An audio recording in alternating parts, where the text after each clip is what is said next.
Hello everyone. Good morning. Our topic for today is on your module 1, which is Introduction to Physical Education. Yeah. Okay. So, modern technology has lessened the physical demands of everyday activities like cleaning the house, washing the dishes and clothes, carrying pail of water, scrubbing the floor, and others.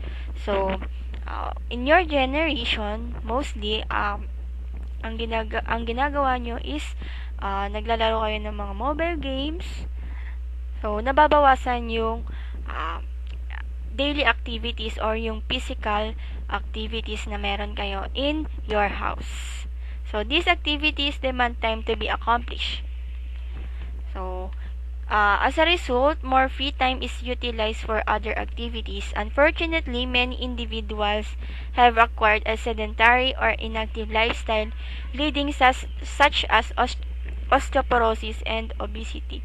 So, kaya nga, di ba, may nakikita tayong mga post sa Facebook na yung mga uh, nakakapagpuyat dahil sa mobile games. So, it affects our health na dahil sa modern technology na meron tayo ngayon, and meron siyang disadvantage sa atin na nagkakos ng hindi maganda sa ating kalusugan. So, our objective for today is, at the end of this module, the student should be able to first, identify the activities enhancing the physical, social, mental, emotional, and spiritual aspect of an individual. The second one, give the importance of the different physical fitness tests. And the last one is assess one's fitness level with the use of different physical fitness tests. So, ang kahalagahan ng objectives is malalaman natin kung naatingin ba natin yung ating topic for today. So, now, let's proceed to physical education. What is physical education?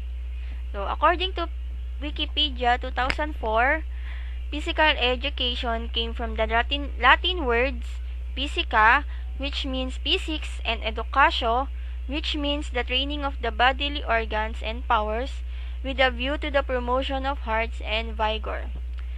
So, physical education is a piece of general education concerned with the contributory factors to physical activity that is structured and planned. So, that is why in physical education, it will develop your physical movement, or it is more on physical activities. So, it refers to an important segment of general education which aims to contribute to the total development of the learner through participation in selected vigorous activities. So, that is why kailangan natin magkaroon ng physical activities to maintain or to balance our healthy lifestyle. Sa mga kinakain natin, we need to digest, and then to exercise every day. So, mahalaga na tayo ay naglalakad. It is part of our exercise. It provides opportunities to acquire lifelong skills that are essential to his physical, mental, social, spiritual, and emotional development. So, physical education refers to the enhancement of the individual's growth and development through total body movements. The informal nature of the activities in a physical education class provide a relaxation and relief from strain and tension. Physical education activities teach students to work as part of a team or as individuals in a wide variety of play-like and competitive activities. It provides opportunities for socialization as well as for the development of the mental capacities of the individual. So, in general, physical education is learning proper body movement to develop the physical, mental, emotional, social, and spiritual aspect of an individual through well-selected physical activities. And also, physical education is an educational process that aims to improve the performance and enhancement of human development physically, mentally, emotionally, and socially through properly selected physical activities. So, physical education does not focus only on the physical outcome of varied activities but also on the development and acquisition of knowledge and attitudes necessarily for lifelong learning and lifespan participation. Moreover, it is also concerned with the promotion of active lifestyle for people of all ages. Through active participation in the properly selected physical education activities, students will develop good health and maintain their high level of physical fitness that enable them to enjoy good life.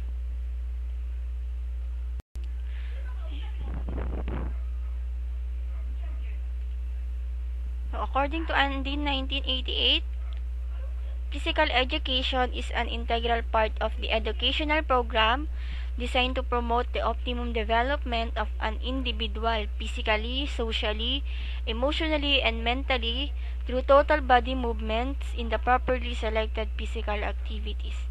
So, ito ay pinakamahalagang role ng isang or big part in physical education.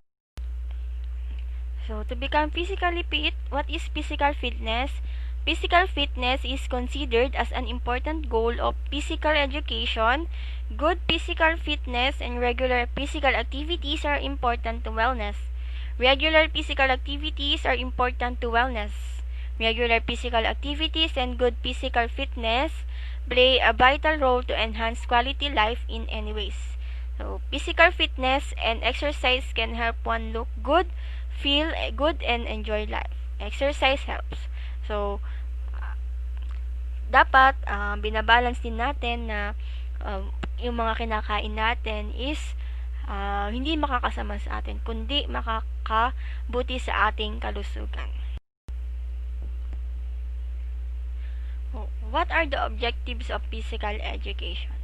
Physical education as part of the educational system strive to help or facilitate the development of the potentialities of the individual so that he can attain total fitness that enable him to enjoy a good and useful life.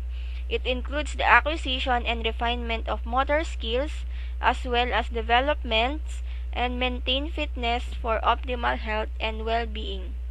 So, the objective of physical education are focused on the acquisition of those skills through the following aspect of development. We have physical, mental, emotional, social, and spiritual and moral. So, the first one is physical development.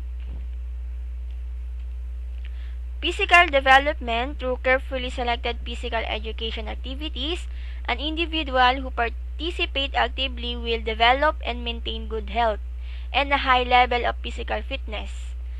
So, kapag tayo ay nagjo-join sa mga physical activities, so nagda-develop and then nagme-maintain ito ng ating good health. The acquisition of physical skills can motivate an individual to participate further in physical activities. Hence, his growth and development will be enhanced. Meaning, in physical development, makikita natin yung ating growth and development in our physical body. So, the second one is, based on the picture, it is mental development. So, focus is on the acquisition of knowledge and understanding.